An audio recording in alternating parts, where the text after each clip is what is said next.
তুই এখানে কেন? তুই একটা কালো মেয়ে, তোকে আমার বোন বলতে লজ্জা করে। যা তুই আমার সামনে থেকে। আমি কালো হয়েছি যে কি হয়েছে, আমি তো তোমার বোন।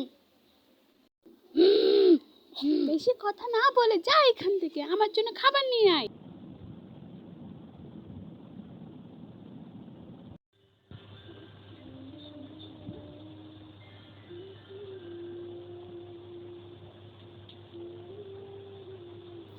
যাই, আপুর জন্য তাড়াতাড়ি খাবার নিয়ে যাই, না হলে ও আমাকে মারবে। যাই, গিয়ে দেখি তো রূপাটা কি করছে, এখনো আমার জন্য খাবার কেন আসছে না? ও কি বসে আছে নাকি?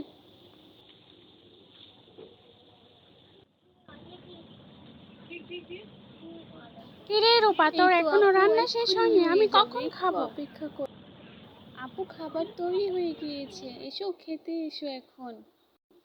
এতক্ষণে তোর খাবার শেষ হয়েছে? যা আসছে।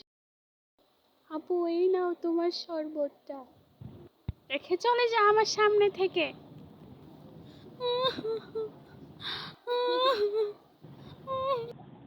কি হয়েছে মেয়ে, তুমি কান্না কেন করতেছো? আমি কালো বলে আমার বোন আমাকে ঘৃণা করে। আচ্ছা, কালো কি আমি নিজে থেকে হয়েছি? আমাকে তো আল্লাহ চিন্তা করেন না, তুমি বসো, আমি কিছু করবো। আচ্ছা ঠিক আছে, আমি বসছি।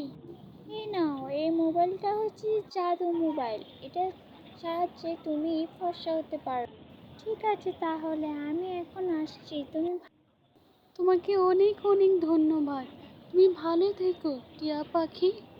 ঠিক আছে আপু, কোথায় তুমি? বেরিয়ে এসো, দেখো আমি ফর্সা হয়ে গিয়েছি তোমার মতো। কোথায় তুমি? দেখো আপু, আমি তোমার মতো ফর্সা হয়ে গিয়েছি।